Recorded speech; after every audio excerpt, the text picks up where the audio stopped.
So it is Thursday, and we have once again seen another update. Surprisingly, this wasn't listed in the update notice here, but Mengo was awakened in this update.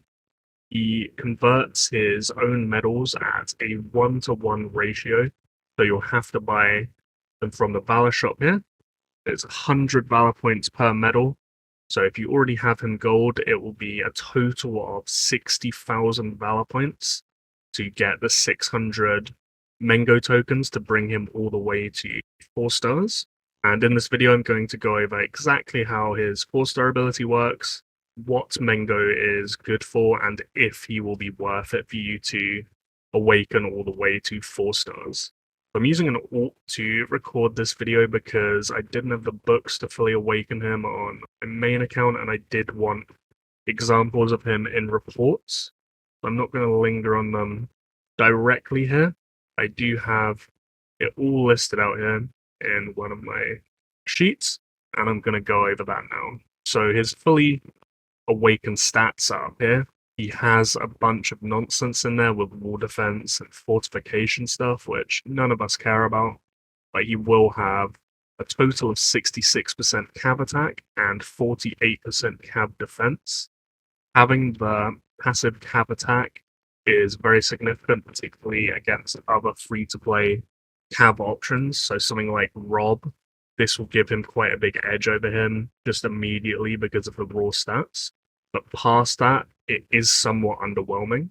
He does have both combat rate and leadership in the tavern, so it's advisable for everyone pretty much to get him up to 2-star at minimum, because that is the best stats you can have in the tavern, of course. And his 4-star ability, I can probably show in game instead, is each time our cavalry launches a critical strike, the attack power and defense power of our cavalry will increase by 5%. The upper limit is 50%.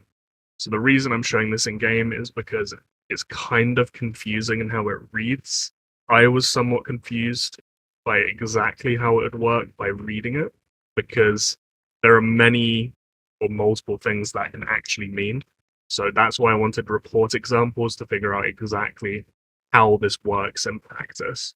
The first thing to note about it is 1 crit will buff all 5 cavalry lineups, so it isn't individual to each cav lineup. So you have 1 crit and it will buff all 5 cav lineups, and you can have that proc multiple times in the same second.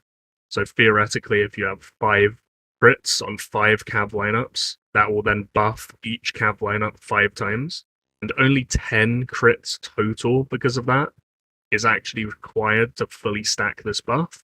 And after you hit those 10 crits total, it will actually just stop appearing in reports because you're already fully stacked to 50% of that upper limit. When reading it initially, with the way it was phrased with the attack power, I did wonder if it would be more of a flat damage increase like Julian is. But when you actually look at the reports and compare it, it's actually just a stat increase, which probably does make sense given the fact that it affects defense with the exact same numbers too. You can see here proof of that.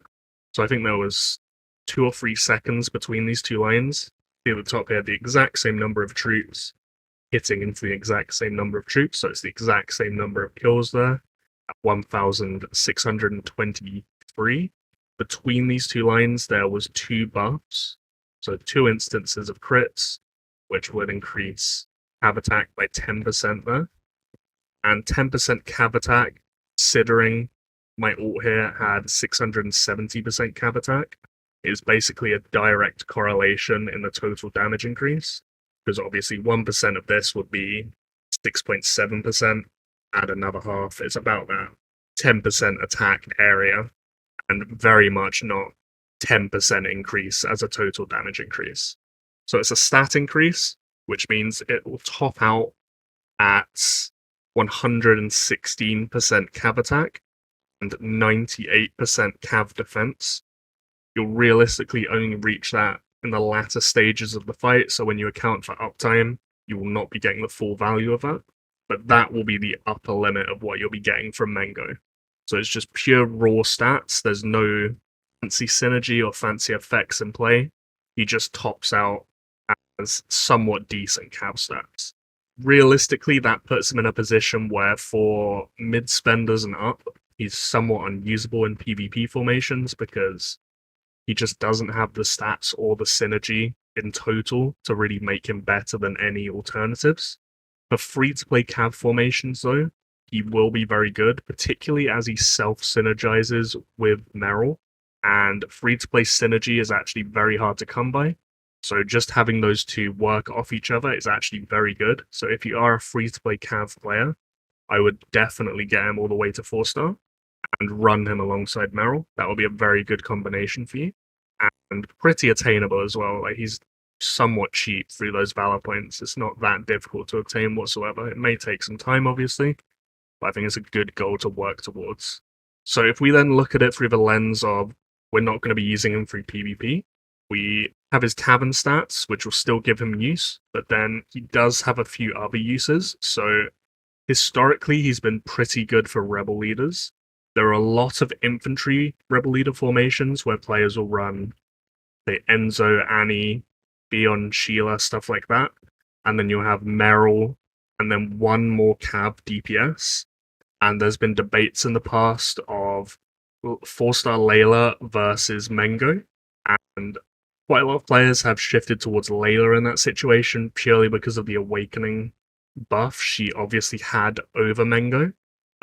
After this, even at 2-star, I think Mengo will very clearly be the best cav DPS for that spot. So even at 2-star, he'll have over 1,000 more passive attack than Leila would. And the total increase from going from 0 stars to 4 stars is about 3,500 passive attack, plus then the increases to his actual guard skills as well.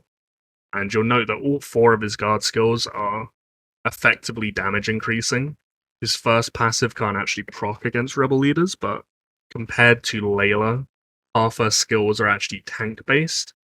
So in a damaging spot, Mengo will get even more value there through this. So he's good for rebels, good for Tavern Stats.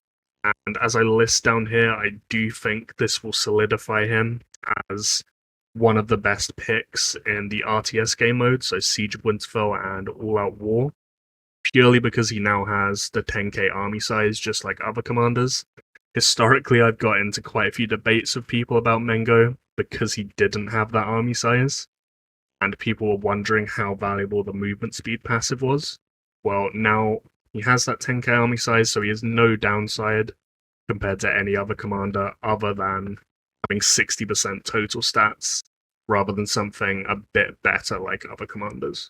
But as a conclusion and general advice, I think this is one of the clearest ones I've actually done an Awakening video on before. Basically, if you're free to play Cav, get him up to 4-star as quick as possible and run him in as many places as you can.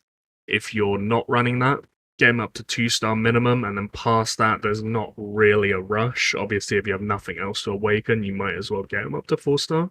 But at 2-star, you're gonna lock in your RTS Gamemode army size, you're gonna lock in your additional Tavern Stats, and already be receiving the bulk of his boost to Rebel leaders as well.